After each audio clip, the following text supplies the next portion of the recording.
Welcome to Chiefs Live, everyone. Brought to you by your Midwest Ford dealers. Josh Looney, Brad Young, fresh off the plane from LaGuardia from the Nike NFL uniform launch. We'll talk all about the new unis as well as offensive linemen and college prospects in this week's Chiefs Live. Thanks for tuning in on a Thursday as we were out of town. Actually, this time on Tuesday, we were at the launch, and if we kick that off, Brad, what's the best way to describe it? NFL meets Tony Stark in Stark Enterprises? It was like the weekly or the annual Stark Expo.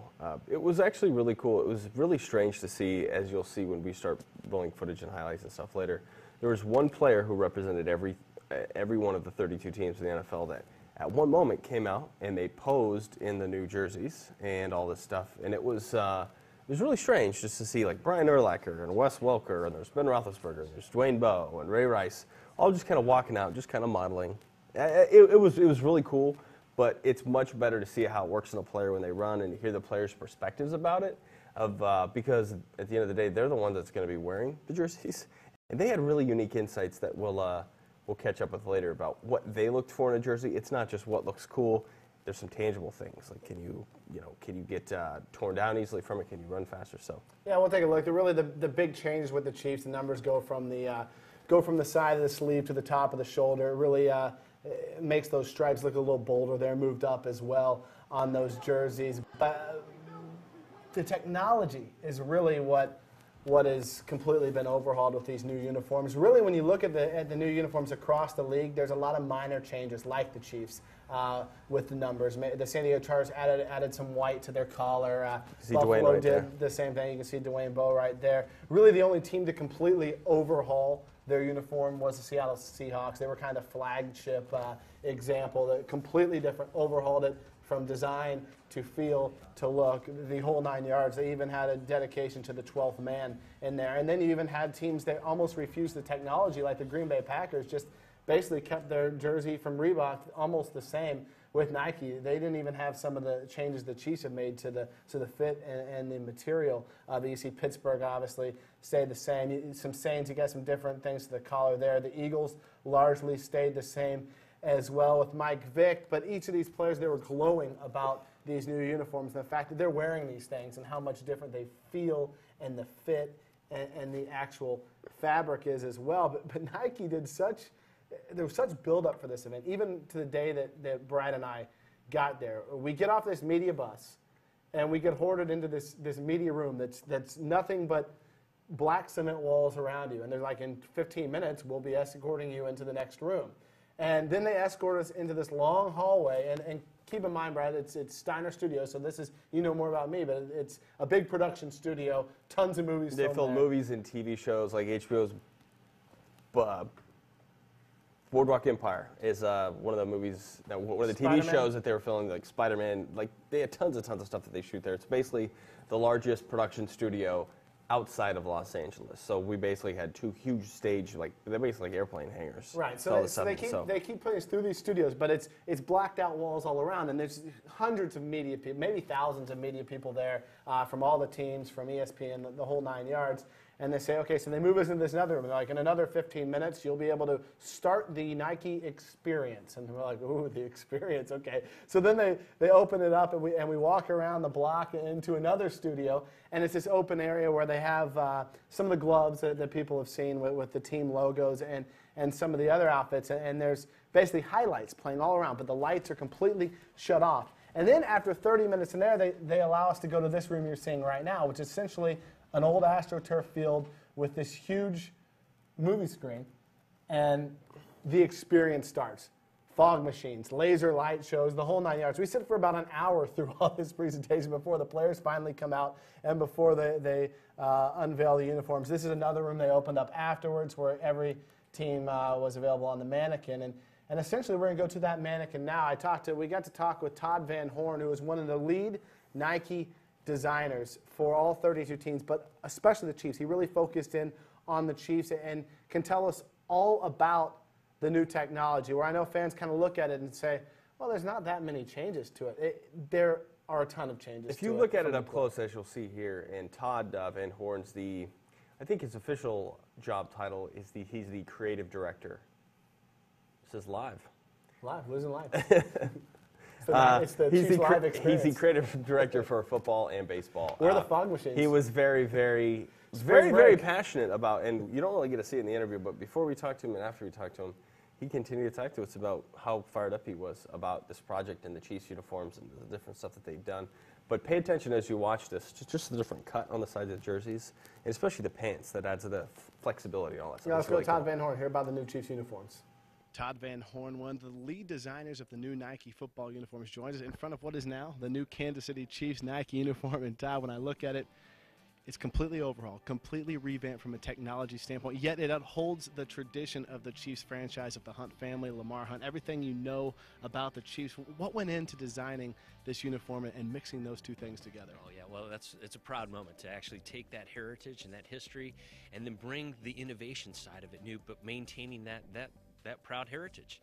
So obviously we start with the athlete, we start with the performance and their needs and the stretch materials that they talk about that they want and the fit, no grab points and lighter weight performance. But then we take in that heritage and really actually the main difference through here in terms of aesthetic is the return of that stripe on the sleeve and the return of that proud heritage, again honoring that past and just bringing it forward in terms of innovation for the future. Todd, let's go to the mannequin here. When we look at it, I wish fans could touch it because it's just so different. Even though to the eye, this doesn't come through the screen. They will get their hands on it eventually.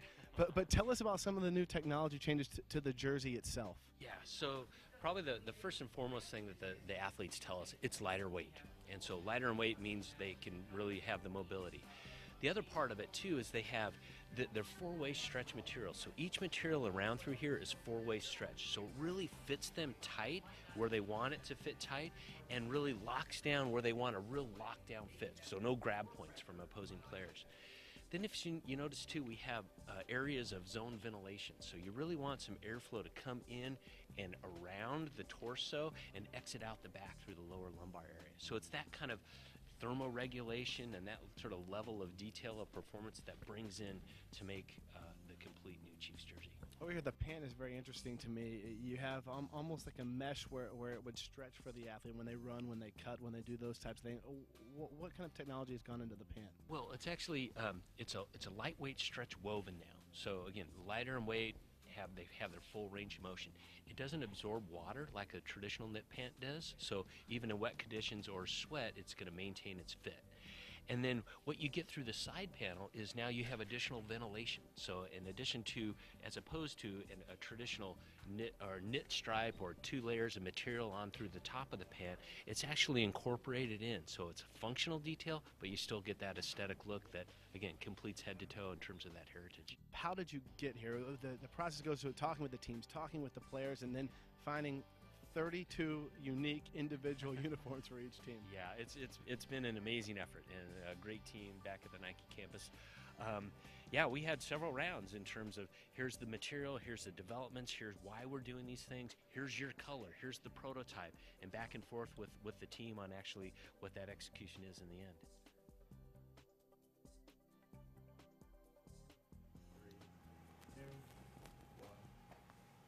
So when it all comes down to it, Todd explains, that's really the newness of those jerseys. A lot of people have asked me about the Chiefs. Are they going to have an alternate top? I've heard no news on the alternate top. And what about the white jerseys? I'd imagine they're going to be identical to those red jerseys, just they're white, and you'll still have the numbers up here and the stripes up as well. No plans, I think, to change the white-red. The Chiefs, very traditional in that regard, have made very few changes, Brad, to the uniforms over 50 years of football. The red was important to Clark Hunt and the Hunt family, and keeping that Chiefs red there. The red is a bit different up close. It's the same shade, but it's not shiny.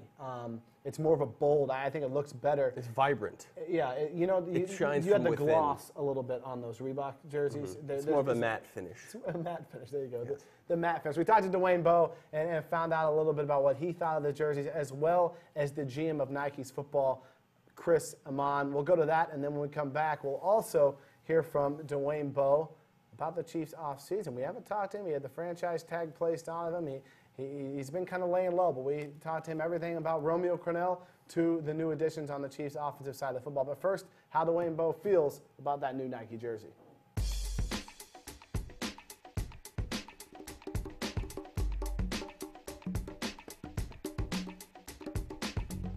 New uniforms are here, Chiefs fans. Welcome to Steiner Studios, Stage 15 in New York City for the NFL Nike uniform launch. We're behind me. It's the finished product of the Kansas City Chiefs' new Nike uniform. Complete remodel from head to toe technology-wise. But as you note, the tradition has remained the same. We've got player reaction from Chiefs wide receiver Dwayne Bowe. And we also talked to some of Nike's lead designers for just how they got to this finished product. Let's learn about the new uniforms and take a look.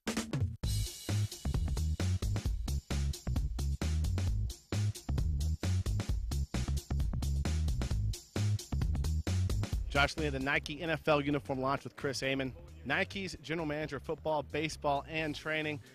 And Chris, we look at the new Chiefs uniforms.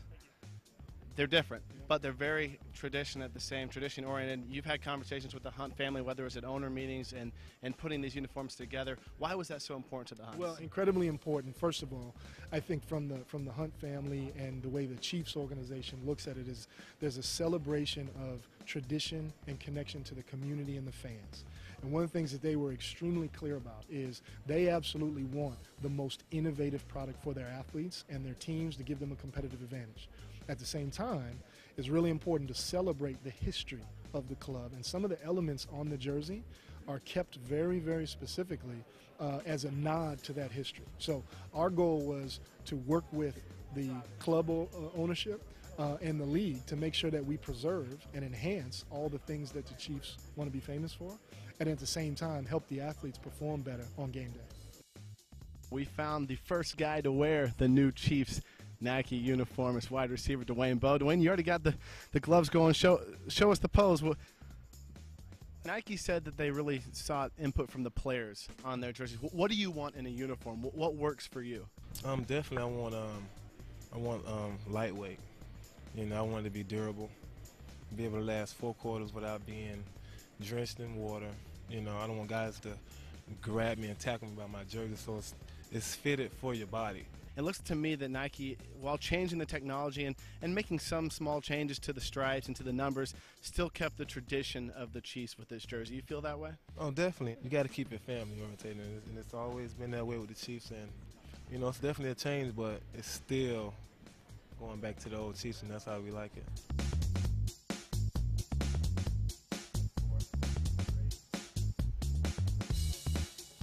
Yeah, we'll about wrap up uniform talk, but the one thing that you heard Dwayne Bowe talk about the jersey and the fit, I've had people ask me, well, how do they know if the players actually practice and played in that? Well, they haven't played in games in that, but Nike brought in players and they sought their input. And just as you see those EA Sports making of like Madden football where guys are wearing the sensors, Nike did that sort of type of thing with players and having them catch passes and basically moving and testing. The same applied for technology in these jerseys as you would make a video game to try and make it realistic. They went the whole 9 yards, and even before they started talking to teams about the new jersey and what they did or didn't want in it, they sought input from players. Dwayne Bowe was one of those players. He's been a Nike guy forever, but rave reviews from all 32 guys there about the feel and comfort of these jerseys. I don't remember if Dwayne was featured talking about the actual numbers in there. We may not have included that, but that's one thing a lot of players talked about. I don't know if you fans have a lot of like authentic jerseys at home, you know, the ones that are sewed on. You know, when you sit down or you're at a bar and you lean over and you try to eat your wings, it's almost like the number is just like a hard piece of plastic. And that's the same way on it's players. really uncomfortable. Yep. But this, if you go up and touch it, it's almost just like a thicker fabric. It's really cool and it's really nice, and that's the first thing Dwayne told us, even before he turned the camera on, about Josh, like, how do you like it? And he started talking about how much he liked the numbers.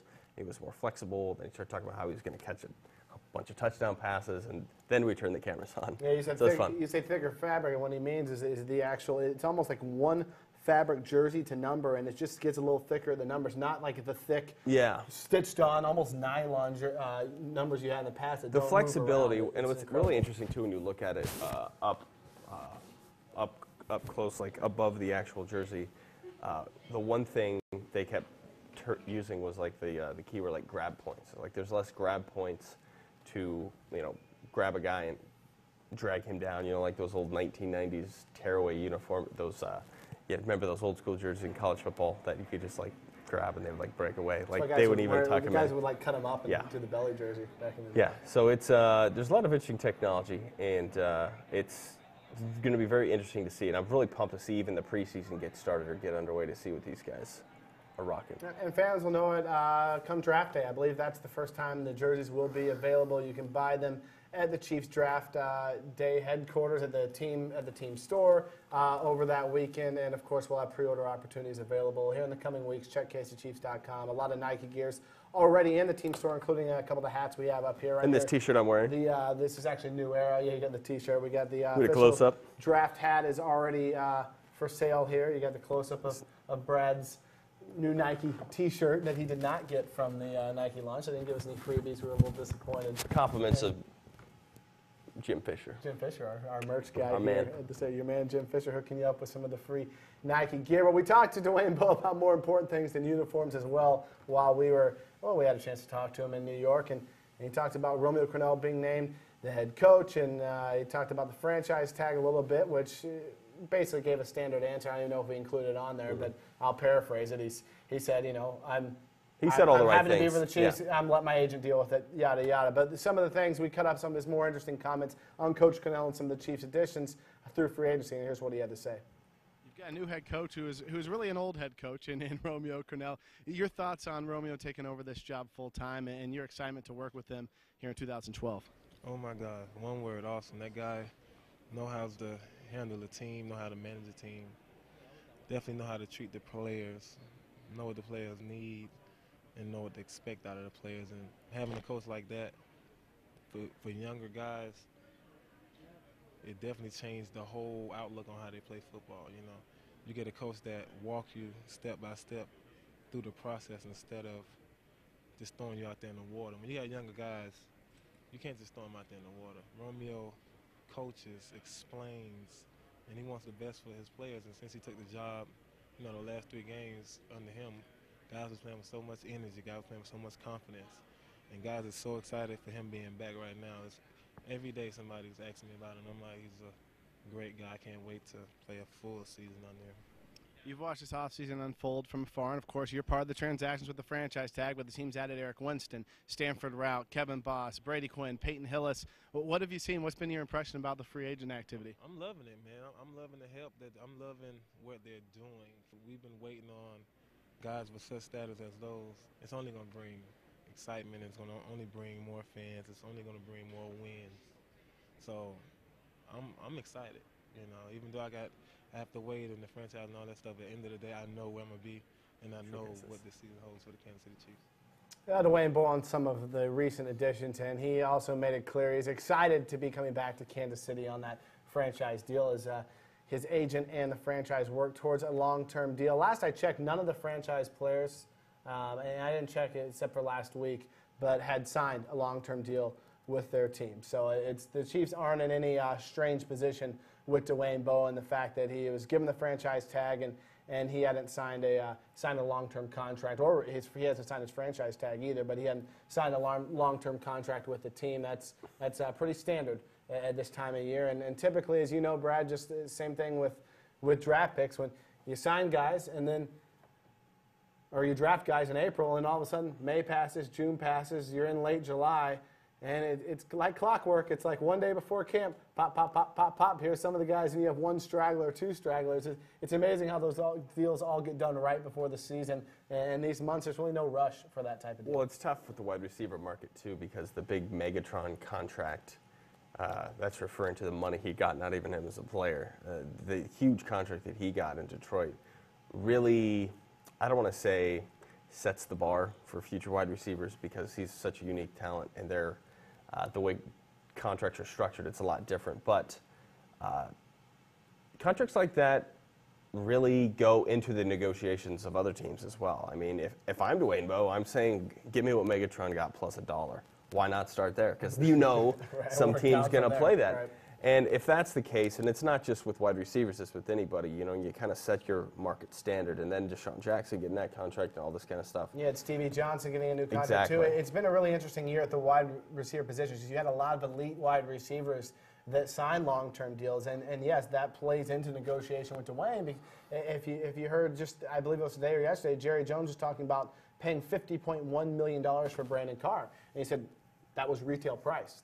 That's what was going on. Finnegan signed the $50 million deal with St. Louis. You have to deal with retail prices when you're dealing with free agents, and the receiver position is unique more than any this offseason because of the superstar caliber, the Pro Bowl caliber players that are re-inking their deals and the ones that are still being franchised, guys like Wes Welker and players like that. So you're right, Brad. It's part of that market value.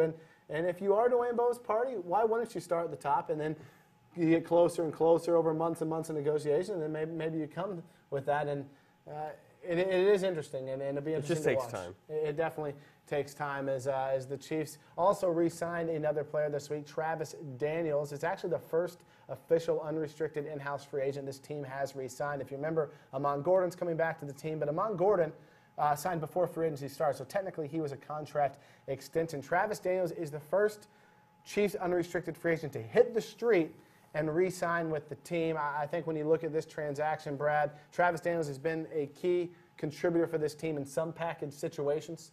And in the defensive backfield, you think back to the 6 picks against Carson Palmer and Kyle Bowler in that Raiders game. He was one of those picks. He has 4 INTs with the Chiefs since 2009. He's a guy who's filled in very nicely when they've asked him. He's been a nickel, he's been a dime, and he's also drawn some starting duties when Brandon Flowers has been out. I think the more corners you can have in this league, the better. I agree. And he's definitely been a jack of all trades for the team, and he's a great locker room guy. Everyone loves him. You see a lot of players really excited. They call him Swig. Yeah. So I think it's great to retain people like that are good with the program, you know, like I said, aren't afraid to do a little bit of everything. Yeah, they call him Swig. I'm not sure exactly why, but there's a sweatshirt that I've had some fans ask me. Guys will do interviews in, and it's like something cuts. I don't even remember the name. I'm sorry, Travis, to not be able to plug your company because I can't remember the T-shirt name. But I've had a lot of fans. What is the cut shirt they're wearing? And Travis, and I believe it's in his hometown, has a barbershop he owns with his family, and so the players. They support the barbershop by wearing Travis's sweatshirt. And you're right, he's a big locker room guy. The players love to have him around. And he's going to add competition as we talk about sub-package defenses in the league. And the Chiefs, nearly 50% of their snaps last year came in the sub-package. And that means 5 DBs, 6 DBs each time. They were in sub-package sets more than 80% of their snaps against Aaron Rodgers. Almost 100% against Peyton Manning back in 2010. And now you're going to see him twice a year with the Denver Broncos. The more and more corners you can get, cover corners especially, guys who can play outside and inside like Daniels. Javier Arenas, for example, we have never seen him play outside. The only thing he's done is play inside. It's tough to find a guy who can play in your sub-package nickel role, and if there's an injury, be an emergency starter on the outside. Daniels fills that role, and it's kind of like the defensive line who can play inside and outside. It's tough to find a corner who can do that. It's a long NFL season, and it's good to have guys who are able and willing to go all over the field and play like that. And honestly, it takes a really special player and a special mindset to be able to prepare like that week by week. I remember a few weeks ago, in the 2010 season, we went on the road to Seattle. Brandon Flowers was out, and he filled in very nicely. I think he may have even ended up with an interception in that game, maybe or maybe not, but I remember him stepping up huge in that game, like a big must-win game in 2010. I remember Travis Daniels was the guy they plugged in there, worked at it all week, and came out on top. And then next week, when Brandon Flowers was back, he was cool being the backup guy again. So he's a great locker room guy, great team guy, awesome guy to have on the squad. Yep, a good sign. We're going to take a quick break. When we come back, we'll get with Mitch Holthus, talk about offensive line prospects, and take a look at the Chiefs' preseason opponents. We'll be right back. Chiefs Live brought to you by your Midwest Ford dealers.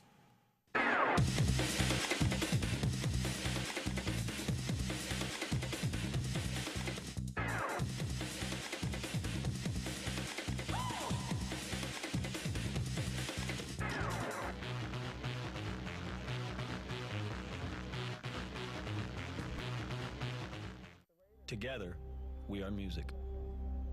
Hearts beating to the same drum. We are many, but we are one. Brothers of the Sun. The concert event of the year.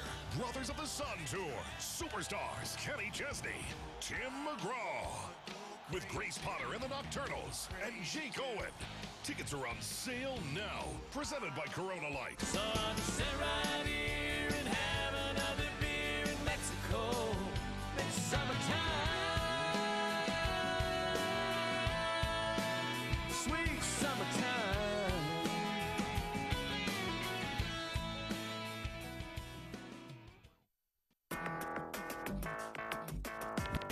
The new Chiefs team store is located on the Founders Plaza on the north side of the new Arrowhead Stadium. Open on game days and from 10 to 6 Monday through Saturday throughout the season, the team store has the largest selection of Chiefs merchandise in the Kansas City area. Featuring official sideline apparel from Reebok, and you can shop 24 hours a day, 7 days a week at kcchiefs.com.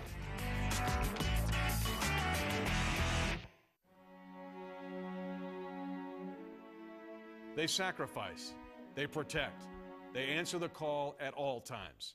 They are the men and women of our armed forces, and their will, heart, dedication, and service to the country that we call home is nothing less than extraordinary. Return the favor. Text the word return to 90999 now for your $10 donation, or simply visit returnthefavor.org. Please join us in returning the favor. Back with you at Chiefs Live, brought to you by your Midwest Ford dealers. Of course, all through the month of April, we are talking NFL draft, and it will culminate with our annual live draft coverage on the Thursday night of the first round. Of course, we'll have the big stage set up. You'll hear from myself, Mitch Holthus, and others, Kendall Gammon, etc., going pick by pick from each team as we count down to the Chiefs at number 11. But as Mitch and I talked about last week, this kind of might feel like a trade back kind of year for the Chiefs once again. The Chiefs very position flexible when it comes to that number 11 pick. You can make an argument for really any position on the board. I think it gives the Chiefs a lot of power to move around in this year's draft. But today, we talk about the offensive line. Those of you that watch the show know my man crush this year, and it hasn't changed. And it may change. I put my mock draft out every year the week of the NFL draft. But my man crush remains David DeCastro of Stanford. I think he's a safe player. I think he's an NFL-ready guy, a plug player that can pull for you. He can be a power blocker for you. He can be your next Will Shields if all things hold true for this guy, a perennial starter, a Pro Bowler. He's a safe pick, and for a team like the Chiefs that has some issues in their interior offensive line and really not much behind that starting five, there's room for him to grow, to press for playing time immediately, to maybe learn the game for a year if that's the case. I think DeCastro makes a lot of sense for the Chiefs at number 11. So I talked about David DeCastro and possibly even selecting a tackle still, even though the Chiefs have signed Eric Winston. That's what a lot of people thought the Chiefs would go to. Tackle, tackle, tackle. They sign Eric Winston, and taking a tackle at number 11 is kind of just dropped off the board in Chiefs talk. Mitch and I talk about that as well. We filmed this earlier this week before we head off to New York and the Nike NFL uniform launch. Mitch Holthus and I talking about Chiefs draft possibilities, focusing on the offensive line. 2012 Draft Talk continues on KCChiefs.com's Chiefs Live, Midwest Ford dealers. Mitch Holthus, the voice, with us. And last week, Mitch, we talked about an intriguing guy to many Chiefs fans and nose tackle Dontari Poe. We brought up the pros and cons, the Chiefs' use of nickel packages and subsets, and how much could he play? Could he play something other than that set? But let's move to offensive line, where the Chiefs have addressed a big need, maybe their most glaring need in free agency by signing Eric Winston. But after that 5, there is need. There, you could argue, first-round need to find players behind him. Swing tackle or guard, center, you name it. Because after the starting 5, as it stands today, the projected starting 5, if you went left to right, Brandon Albert, Ryan Lilja, Rodney Hudson, John Asamoah, Eric Winston. Past those guys, well, there's no tackles other than David Mims, never played an NFL game. He's the only other tackle under contract. And then you have your interior linemen, all practice squad players, Darrell Harris, Rob Bruggeman, guys with little to no experience. So the Chiefs have addressed a huge need on the offensive line, but it's still a big need for this team. I'll take you to a guy who honestly I'm falling in love with, my man crush, more with every day that goes by. I see visions of Will Shields. I see a safe pick, a pick that makes sense that when you think of Scott Pioli and what he likes in linemen. And I'm talking about a guard. I'm not talking about a tackle. I'm talking about Stanford's David DeCastro. He'll maul you. He's a trapper. He's a guy who can get out on the outside, which the Chiefs like. He's fundamentally sound. He's already got the technique. He consistently beats the man in front of him. All those things, check it off, are things that the Chiefs have shown in the past under Scott Pioli of wanting to go and find. Your thoughts on David? When you hear Scott Pioli talk conceptually about football players and specifically offensive linemen, to me, you computer generate DeCastro. Because you're right, he can pull, he can drive, he can scoop, he can zone, he can do everything. And he's got a little nasty to him, and he's bright. I have heard it explained that he is the safest pick in the 2012 NFL Draft. I don't care if he's safe or not. This guy is way more athletic. We talked about it about a month ago. I think he's way more athletic than people realize. And you gave the comparison, I think, to Will Shields. Will Shields was far more athletic than anybody realizes here because he played guard. He was actually a right guard that could have played left tackle. Absolutely. He didn't have the left tackle size. He didn't have the John Alt or type, Anthony Munoz size, but he had that ability, and he could do everything. I watched him on O-line, D-line for years. I never saw him lose. I mean, that's not some fable. I never saw the guy lose. He was so talented athletically, and he's going into the Ring of Honor this year. He's in the Chiefs Hall of Fame. Will be in the Pro Football Hall of Fame. DeCastro could be that kind of guy. And now you're putting together some young guys, but he's a guy that can fit. If you've got Jamal Charles running behind him, it doesn't take much. But this guy, boom, scrapes the first level, gets to the second level, and we've seen that happen. Jamal, that's a touchdown, okay? Yep. So DeCastro, to me, is a very intriguing pick. So I kind of share the man crush with you with him. One of the reasons, and Scott Pioli's been criticized for this, and I understand why, because this guy was the man of the year. He was a Pro Bowler here. He went on to have a good season with the Patriots, but when the Chiefs moved on from Brian Waters last year, one of the reasons they moved on, Mitch, was his ability as he got older. He couldn't get out there in space. He was okay inside, but the way the Chiefs want to do, you see John Asamoah all the time leading around the edge. The Chiefs want to get their guards in space and lead out for Jamal. And Brian, in his later days, is having trouble getting out there. He's still a technically sound football player, still a good football player, but what the Chiefs want to do offensively, he was struggling with getting out on the edge. I don't think a lot of people understand that fundamentally. That was an issue for Brian in 2010. He really struggled with it quite considerably that year. So you think of Asamoah going out, and then you think of getting another guy into Castro. He does that, and the Chiefs have moved away from a good player because his skills in that part of the game started fading.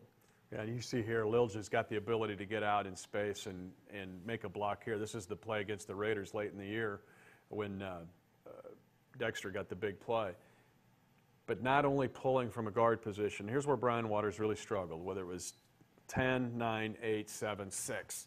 The Chiefs also at times will run a power O inside. The power O is the guard purrs guard to guard. Brian Waters struggled with that.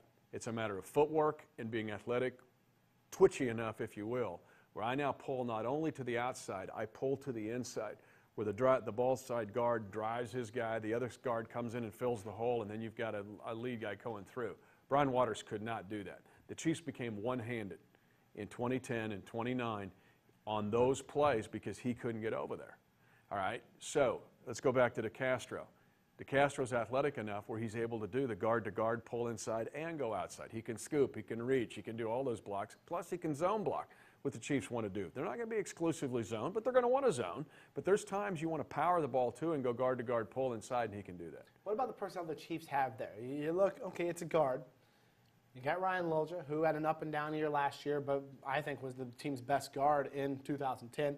You got John Asamoah, who the team likes a lot, essentially ready to hand the torch to him by moving on from Brian Waters. Of course, they moved Lilja to his natural spot on the left to take over for Waters, and Asamoah played on the right side. But what about taking a guard that early? Is that an issue when you have two guys that are capable of starting, or is that the whole competition that Scott Pioli's talking about? Go out there and try and compete and win a position. Well, you usually don't see guards taken this early unless you know that they can become minimum in your Ring of Honor, and two, probably a Hall of Fame player, like a Will Shields. And Will Shields, I think, was in the third round. But you need 4 offensive linemen interior as a minimum. Let's just say you've got Lilja, you got Asamoah, you got Rodney Hudson, you take DeCastro. Who of those 4 can also be a center? Because who's going to fill Rodney Hudson's role if Rodney becomes the every down center? Because Rodney was valuable last year because he could fill in at center or play both guard positions. That guy has to exist on your offensive line. And so having 4 guards or a 2 center guard combo is a must in the National Football League. And if you don't have that at some point during your 16-week game, your schedule, you're going to have issues. And the hot mock for the Chiefs before the signing of Eric Winston was right tackle, right tackle, right tackle. Every right tackle other than Khalil out of USC, who's probably going to go in the top 4 or 5 picks in this year's draft, and was going to go number 2 to St. Louis before they traded the pick to the Redskins, which will now be RG3, everyone believes. Other than him, is it Riley Reif out of Iowa. The Chiefs have been known to draft Iowa prospects. They had a big contingency at the Iowa Pro Day, a contingency that included offensive line coach Jack Bicknell Jr., which shows you that Scott Pioli, the way he likes to technically fundamentally sound linemen, it matches with the way Kirk Ferentz coaches them. Now, the Chiefs haven't drafted an offensive lineman out of Iowa under Scott Pioli, but they've taken Tony Muaki, they've taken Ricky Stanzi. Jonathan Martin, Stanford, DeCastro's teammate's been a guy before free agency that was mocked to the Chiefs as a possible right tackle. Do you think right tackle still on the board? Left tackle possibly still on the board for the Chiefs at 11? Or maybe if the team like last year were to trade down several spots in the first round, get more picks, something like that. Do you think but legitimately, is it possible the Chiefs still go tackle in the first round? They could. They could, because you need a swing tackle on this team. If Eric Winston is your right side starter, Brandon Albert's your left side starter, you still, it goes back to the same thing. You need 4 guards, you need minimum 3 tackles. And ideally, ostensibly, you want a guy that can play left and right. So what you do sometimes here, if you got a guy that's athletic enough to play the left side, is you groom him maybe to be your future left tackle, but he also has the ability to play right tackle. That's kind of the definition of a swing tackle. Iowa offensive linemen have been pretty good in this league. Robert Gallery, but Brian Bulaga, what he's been able to do at Green Bay. Now, he's a right tackle. And everyone thought the Chiefs were going to take him several years ago when they took Eric Berry. Yeah, but those guys, for the most part, Iowa offensive linemen have been good players in the National Football League and productive. So I'm not saying that, Reif's the guy necessarily, but he could be, because he may be able to fit that role where he's played left tackle, if I'm not mistaken, at Iowa. But he looks like he's got the ability to play right tackle and give you some insurance at both spots, but also eventually maybe come into a position where he challenges for one of the 2 tackle spots as a starter for a long time. The thing to keep in mind, the Chiefs draft to replace, and they do it in advance. Scott Pioli's talked open about it. Look at the Chiefs' contract situations. Eric Winston is going to be here for a while. He signed it escapes me all the time. I had a 4 or 5 year deal with the team. Look who's a free agent, entering free agency in 2013. It's Brandon Albert. You've got a guy on an expiring contract. If the Chiefs are going to draft a tackle, part of it is depth, but another one could be the preparation of. It doesn't necessarily mean that Brandon Albert would be gone, but he's becoming a free agent. You don't know what happens. Brandon Carr, and a great example this past year. Got his money on the open market, and same thing with a guy, Kyle Orton even, you could even argue, once he left, and that's out more short term, but he got a ridiculously favorable deal by the Dallas Cowboys, 5 years and 5 point something guaranteed in his first year with the Cowboys to be a backup quarterback. You have to prepare for free agent situations that may hit the team. Brandon Albert is one of those guys. When you start looking at the 2008 draft class that's coming up, and thankfully the Chiefs have re-signed Jamal Charles to a long-term deal, but Glenn Dorsey, Brandon Albert, those guys are coming up on the end of their contracts. So that's another thing to look at when it could possibly be an offensive tackle in the first round. No question, and that goes to the point of you'd like to have somebody who's maybe a college left tackle, but who also can play the right side. So, and there's several of those guys. We can talk about it in the weeks ahead, closing on the draft, but this looks to be kind of a deep position in this draft. And at the Chiefs at 11, where they can move up or down, basically where they want to do. That's a really good spot to be able to maneuver. You might be able to use that and still get a very good first-round worthy pick that becomes a backup initially, where you don't have to force him and throw him to the wolves, learn the position, but eventually become a long-time starter on the offensive line. If you're doing that, you're putting together a really good offensive line. Well, I think you nail it there. If the Chiefs can find a trade partner, if that's the route they choose, maybe there's a guy on the board at 11, and maybe it has nothing to do with linemen, and this is our guy, and it's a cornerback or a safety or something, and this is the highest rated guy. We couldn't pass him up at 11. But when it comes to just debating offensive tackle, that's a great point. Scott Pioli has been known. You look at his past draft history, even last year he moved down. He moves around. He loves acquiring picks. This is the Patriots way. The Patriots love moving. Look at all the picks the Patriots have had in the first 3 rounds the past few years. They just love to stack those picks because of times like this where, okay, we need some depth. We need a possible future starter at a position like tackle. It's a deep class this year in tackle. Pick up an extra second-round pick, an extra third-round pick, and you can get a pretty good player if the position is deep enough when you do those things. Trade should always be a factor when discussing Scott Pioli and the Chiefs on draft day. Or you can, at the 11th spot, let's say you want an offensive tackle you like that you see, and you're the guy we're talking about, you move up to 10 or 9, and it's not that expensive. It's not like you're giving up the farm and you're just screwing up your whole draft by going up to 10 or 9 to get maybe the best offensive tackle on the board. So it's not always necessarily a trade down situation. At 11, you can trade up 1 or 2 slots. We're going to see more movement in the next few years of drafts. Now the rookie pay scale is slotted. Teams are still going to pay a premium, as Washington did, to secure the rights to select RG3 at number 2, or Andrew Luck if for some reason RG3 were to go to the Indianapolis Colts. There's going to be a premium like that when that position is at a premium. But the money that's committed, even in the top 1, 2, 3, 4, 5 slots, and it goes down as you work, isn't what it used to be. And it's going to be easier for teams to maneuver that are top 10 picks, that are top 15 picks, where in the past, really to see the crazy movement zone, it was in the teens to 20s, where you saw tons and tons of activity every year. Those first 10, you'd have a team like the Jazz go up and get Sanchez. You'd have some teams make, but there wasn't a flurry of activity in those first 10, 12, 15 slots. And then in that back half, it was all over the place. You know, ding, ding, ding, ding, trade. and so I think that the way the draft slotted with rookie wages and pesos, I think there will be more ability to move, especially in around that 10 range. Your trip to New York's got you all da-ding, da-ding. You're all ready for the draft. Can we put that on the right in the middle of it? Here's what excites me, though, is that, you know, people kind of glorified those early 2000 offenses in what they were able to do. And the reason was that was one of the top 5 offensive lines in the history of the National Football League. You got Pro Football Hall of Famers, 2 of them on there, and you've got Pro Bowl guys, 2 more, and a guy that should have been in the Pro Bowl. Not saying this crew's there yet, but you're getting closer. Eric Winston, to me, is Pro Bowl caliber. We agree on that. Yep. Asamoah could be. We've seen that potential. Brad Young would agree with you on that. He said he should have been a Pro Bowler last year. Okay. Brad Young is big into John Asamoah. I love John Asamoah's Buffalo 2010 game. All right. Rodney Hudson, we've seen him as a chance to be smart, tough, could be. He fits that mold. Mike Casey women all last year. Shared lockers together. Casey took him under. That's what I love Casey about was guys awesome like with Casey that and guy. John McGraw. Yep. The stuff people don't see. Guys who are at the end of their careers or have a reserve role or whatever it may be. The way John took in Kendrick Lewis and Eric Berry was incredible 2 years ago. Last year, the way Casey mentored Rodney Hudson was incredible. Rodney would pick his brain, and Casey knew he's probably, if he hadn't announced it yet, he's going to retire. And this is the future. He saw this is the guy who was supposed to replace me at center, and he embraced that. And well, it's about security with those guys. Now, what's wrong with Casey Wegman's life? He's married to a supermodel, 2 guys. He's saved every penny, and he's got $1 zillion. All right. With McGraw, he's going to run a Fortune 500 company someday. He's got a beautiful wife, great kids, but they're very secure in who they are. Right. And they help those guys because in this league, sometimes it's like, I'm not going to help you because you might take my spot.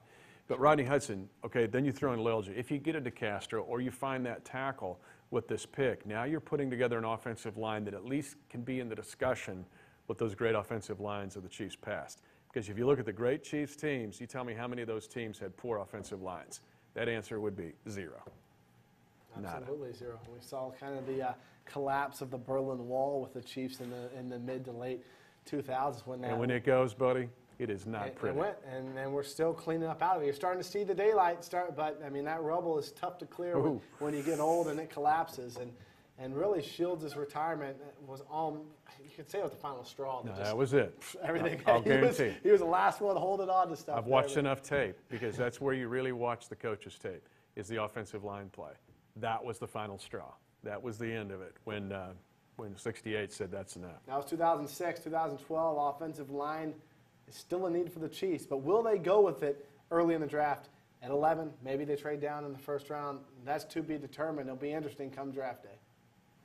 It's an interesting thing when you discuss offensive tackles and the Chiefs' offensive line. You look at the tackle market through free agency this year. It was a godsend, really, that Eric Winston came available to the Chiefs, the best right tackle in the game, many would say.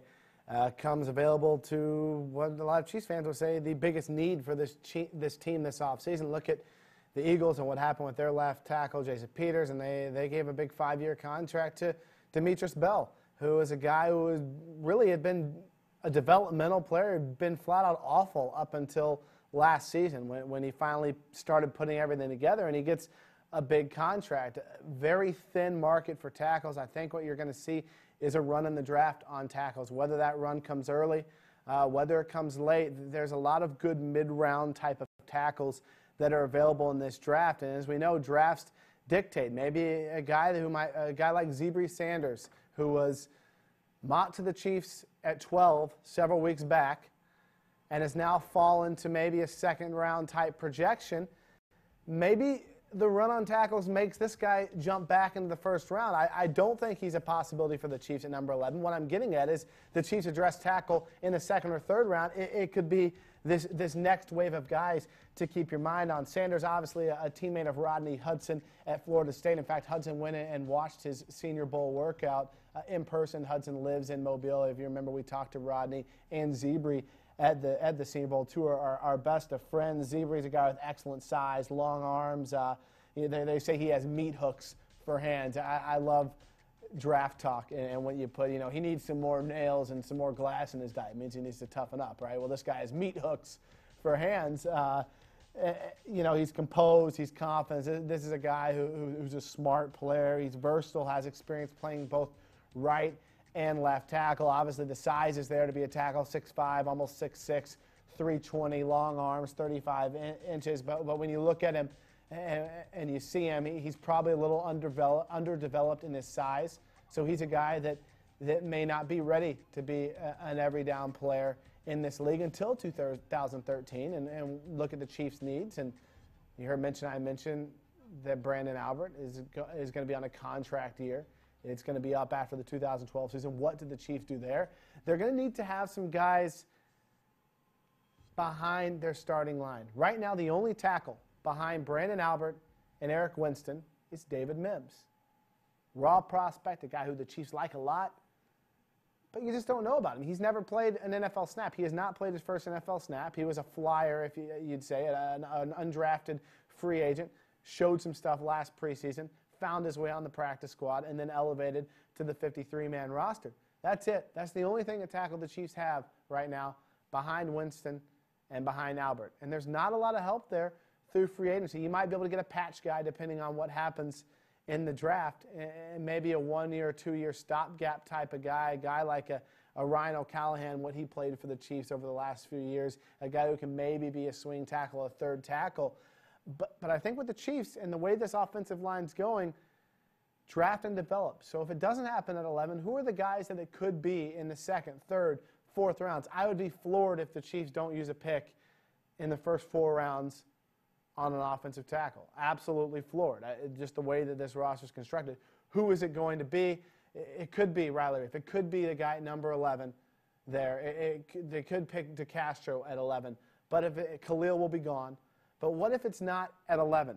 What if it's at 2, 3, or 4? Who are some of those other guys? James Brown is a guy that impressed me at the NFL Combine. We talked to him. You heard me talk about him a few weeks ago. He's a guy from Troy.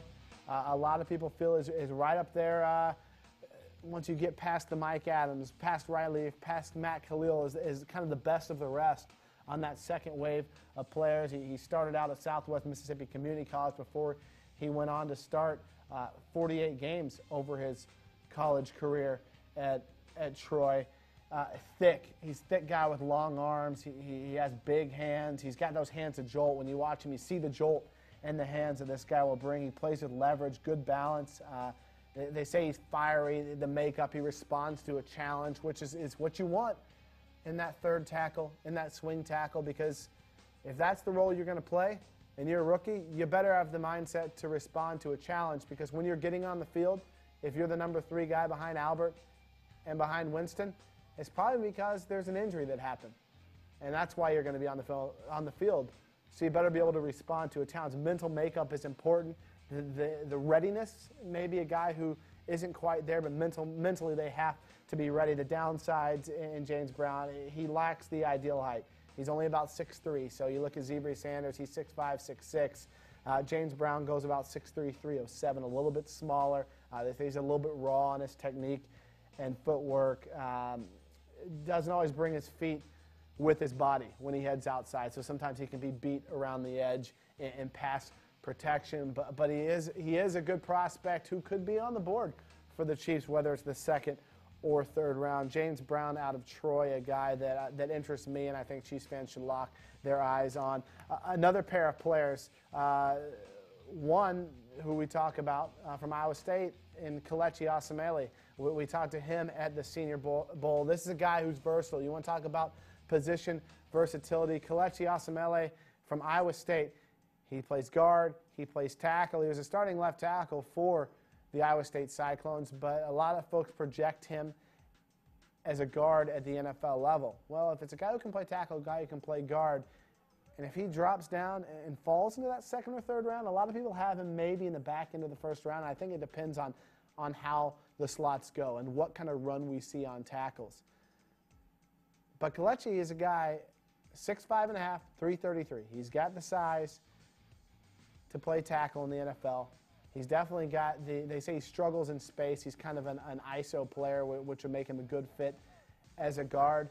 Mitch, you heard him talk about the players that can play multiple positions along the line. If the Chiefs go into a game with 7 active offensive linemen, you better have an interior guy who can play all 3 positions. You better have a tackle who can play both sides. But if you have a guy who can fill in inside and outside, which is a possibility for this guy, that's a huge asset for your club, whether it's injuries, whether he develops into a starting role.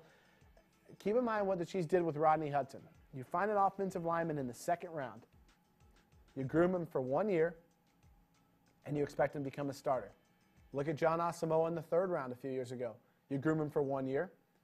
He becomes a starter. Injuries may dictate them getting in the lineup sooner, but the way the Chiefs roster is constructed, offensive line, a lot of people aren't talking about it anymore because Eric Winston's here and is the anchor of the free agent class. Offensive line depth-wise remains at the top of needs for the Kansas City Chiefs right now. At the top. There is hardly any experience, if at all, in the guys behind the starting 5. It's all practice squad players. A couple of guys like Rob Bruggeman or Dale Harris may have in their careers played 1 or 2 games, got some snaps on special teams, players like that. But there's really little to no experience behind these guys, which is why I think offensive line is still a big focus for the Chiefs in the draft. Another guy who could possibly be a second or third round type guy is Mitchell Schwartz out of California. Mitchell Schwartz, 6'5", 317.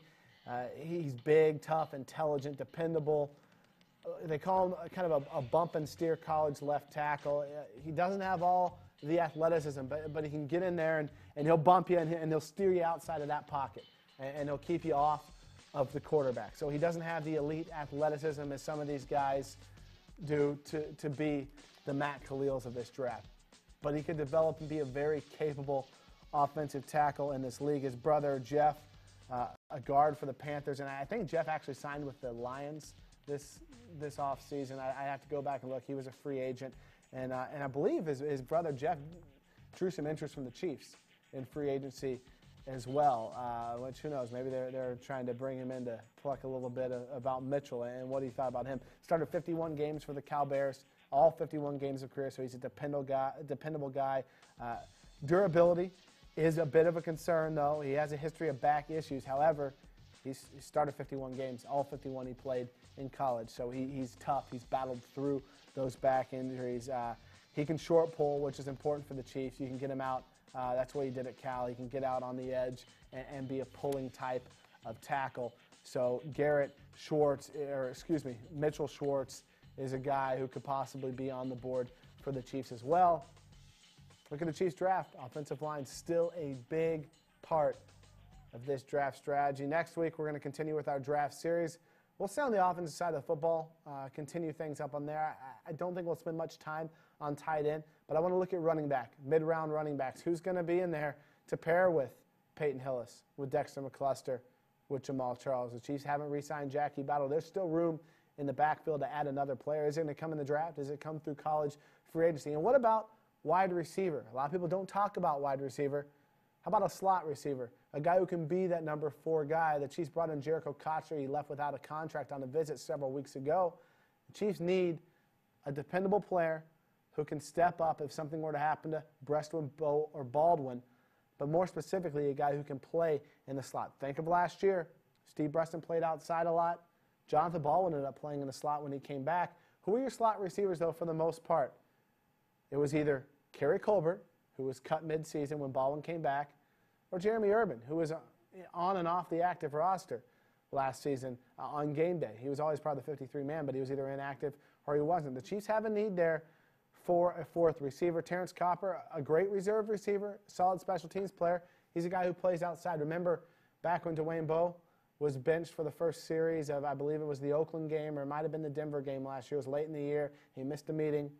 Terrence Copper started on the outside. He's more of an outside guy than a slot guy. The Chiefs don't have a lot of needs on their starting 22. They can have some upgrades, but they don't have that glaring hole on their 22. It's all about the guys who can push for starting roles, become starters in one season. When you look at rounds 2 through 7 in this draft, you want an impact player at number 1 when you're drafting at number 11. But rounds 2 through 7, find us somebody who can develop and be a key contributor by their second season. Maybe do some things that Kendrick Lewis did his first year and develop into a starter his second year, became a star a little bit earlier because of injuries in his career. Those are the types of things you're looking for the Chiefs. And it's going to be a very interesting draft, and we'll continue with our draft series next week on Chiefs Live, brought to you by your Midwest Ford dealer. Thanks again for joining us, and we'll see you on Tuesday.